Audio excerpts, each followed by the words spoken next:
दिल्ली चुनाव पर राज्यसभा सांसद कपिल सिब्बल कहते हैं, कांग्रेस पार्टी हमेशा एकजुट होकर काम करने और सहमति से आगे बढ़ने की कोशिश करती है। यह सच है कि कभी कभी समस्याएं होती हैं। पिछले बिहार चुनाव में कांग्रेस को सीटें दी गई थी, लेकिन वे जीत नहीं पाई और राजद ने कहा कि कांग्रेस की वजह से वे सत्ता में नहीं आ सके। इंडिया गठबंधन की सभी पार्टियों को तय करना होगा कि चुनाव कैसे लड़ना है। बीजेपी में फायदा यह है कि वहां एक ही नेतृत्व है और वे उसी नेतृत्व में चुनाव लड़ते हैं, इसलिए उन्हें इसका लाभ भी मिलता है।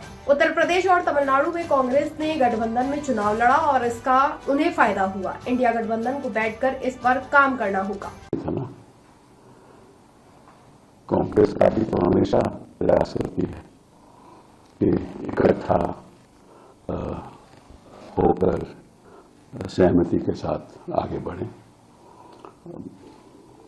और ये भी बात सही है कि कई बार प्रॉब्लम्स होती हैं। पिछली बार जैसे बिहार में चुनाव हुआ था तो कांग्रेस पार्टी को कितनी सीटें दी गई और वो खड़े नहीं उतरे और आरजेडी ने कहा कि देखो कांग्रेस की वजह से हम सत्ता में नहीं आ पाए।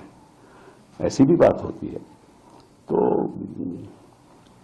इनको सबको इकट्ठा तय करना पड़ेगा कि चुनाव कैसे लड़ने हैं। और देखो बीजेपी का एडवांटेज ये है कि उनके यहाँ एक सिंगल कमांड है और सिंगल कमांड के अंतर्गत वो चुनाव लड़ते हैं और देयरफॉर उनका फायदा भी होता है।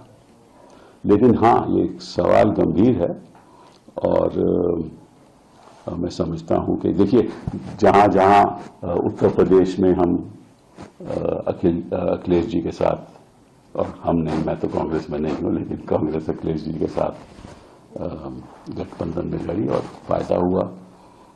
ऐसा ही तमिलनाडु में हुआ। तो ये बात सही है कि इनको इकट्ठा बैठकर तय करना होगा कि कैसे आगे चलना है। और शरद पवार जी ने भी कहा था कि जो अलायंस है ये नेशनल अलायंस है, ये स्टेट अलायंस नहीं है। मतलब ये प्रदेश के अलायंस नहीं है, प्रदेश के चुनाव में कोई भी कुछ कर सकता है। तो ये थोड़ा कंफ्यूजन है, इनको तय करना पड़ेगा कैसे आगे बढ़े।